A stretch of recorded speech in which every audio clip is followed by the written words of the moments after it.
You know, there are times when I wonder to myself if the rise of debate culture isn't the worst thing to happen to this country, and perhaps even to Western civilization in general, since the advent of the internet in its modern and familiar form. Because the thing about debating someone is when you have a debate, it's implicit that both sides of the debate represent valid points of view, and both sides of the debate deserve to be taken seriously and given a hearing in the forum in which the debate takes place. And the problem is, not all points of view deserve that. Not all points of view are valid. Not all points of view deserve to be taken seriously and to be put up for debate. And not all things that could potentially be debated ought to be debated. For example, just to pick an example completely off the top of my head, human rights. I did a video, I actually wrote it and shot it a few weeks ago, but I just put it up on my channel yesterday as I'm shooting this and probably uploading this. It's a little skit that I did, a little satirical comedy skit where I play two characters, and one of the characters I play is a public school teacher, and the other character I play is a father of a public school student who, it turns out, and spoilers, if you haven't seen the video, you might want to stop watching this video and go watch it. It's the parent-teacher conference for a trans student. But, in case the title of the video doesn't spoil it for you, it turns out the student that they're talking about is trans. And it's just sort of a situation of the teacher in the skit works in an unnamed state where state law mandates that if a student asks to be referred to using gendered pronouns other than the gender they were assigned at birth, then the teacher can't just do it, can't just affirm the student's gender identity. The student has to run it by the parents or inform the parents first. And there are all kinds of reasons why that's a really fucked up requirement to put on teachers and to put on students who may be in a vulnerable position at home, because not all parents are supportive of trans kids, and they might react very aggressively and hostilely if they find out that their child has requested this, or that their child is attempting to transition or come out or whatever. It's just a bad idea for state law to mandate that teachers have to do this. And so that's kind of what that skit is about. And it's got me thinking about a lot of the related issues and how so much of the hysteria and the extreme caution with which certain people, people who would otherwise be supportive of trans people, they approach the issue very, very cautiously. They tiptoe up to it, and they don't want to upset the right-wing, bigoted, transphobic parents in their community, because they know that that'll just be a whole thing. So they try to maintain this air of, well, let's just, let's not talk about it. Let's not, we need to make sure that the transphobic parents understand that their parental rights aren't going to be trodden on, and that their points of view are going to be respected and going to be treated as though they are valid. We can't treat their children's gender identity as though it's valid, but the transphobic parents' point of view, that needs to be treated as though it's valid and handled with respect and with care. And they need to know that they have a right to be heard when they come to town meetings and PTA meetings, and they will be heard. And I just, I think about this, and the more I think about it, the more crystal clear it becomes to me what a horrible mistake it was to ever get into the habit of entertaining people with absolutely abhorrent points of view and pulling out the chair and offering them a seat at the table and saying, let's talk about it.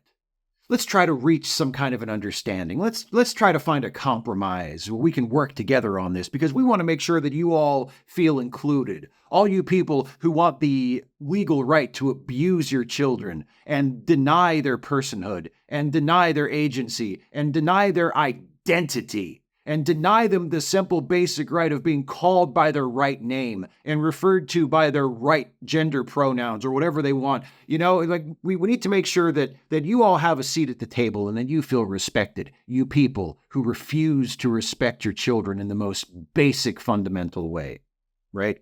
What a mistake that was. What a mistake it was. The first time a parent stood up in a PTA meeting or a town meeting or a city council meeting and expressed some transphobic or homophobic or xenophobic or otherwise bigoted, abhorrent, deranged, paranoid horseshit, and they were listened to and taken seriously and entertained and indulged, instead of having someone interrupt them and say, sit down and shut the fuck up.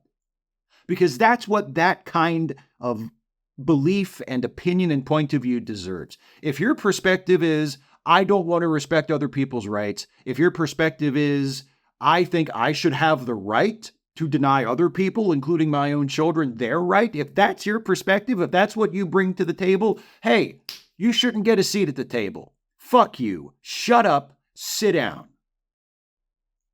And I feel like that's the most productive way to handle it.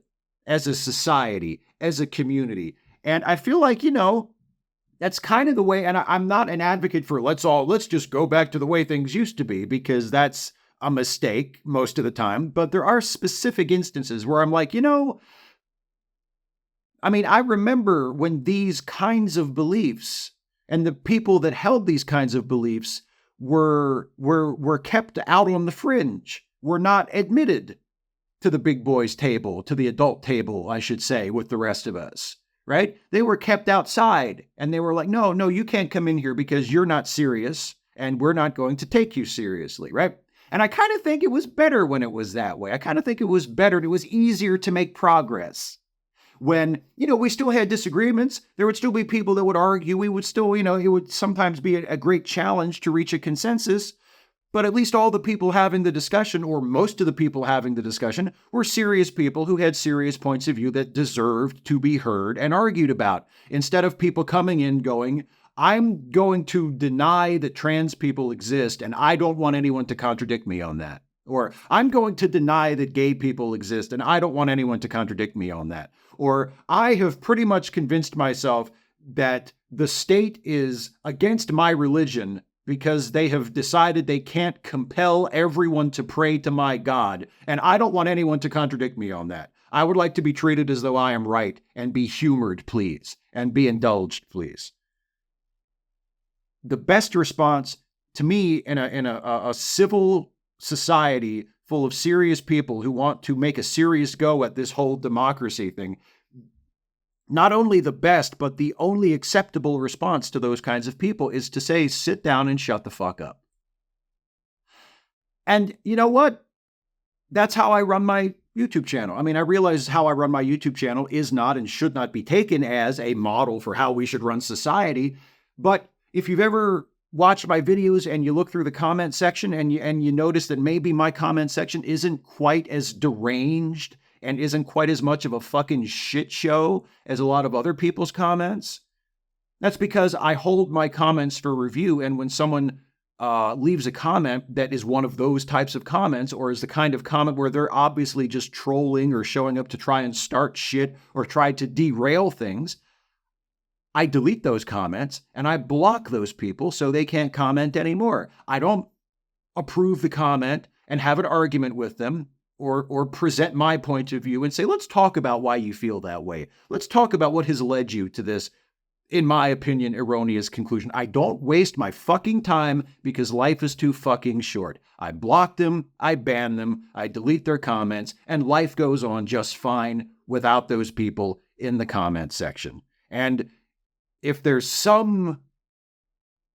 analogy of that we could get back to practicing in real life, that would be fucking great. Not just for me, but especially for the people who are harmed and damaged and delegitimized and marginalized by the people who hold those kinds of beliefs and have been afforded a completely unwarranted level of political and cultural power as a result of the rest of us treating them like they deserve to be taken seriously when they don't. Now, having said all of that, and especially having said the bit just now about how I handle my comment section, if you disagree with me on this or you have a dissenting point of view, please don't let anything I've just said dissuade you from leaving a comment and sharing your point of view with me and potentially with everybody else. Because, look, I'm not going to bite your head off. I'm not going to tell you to sit down and shut the fuck up, right? I'm not going to do that. I'm not going to grandstand like that and try to humiliate you or make you look like a fool.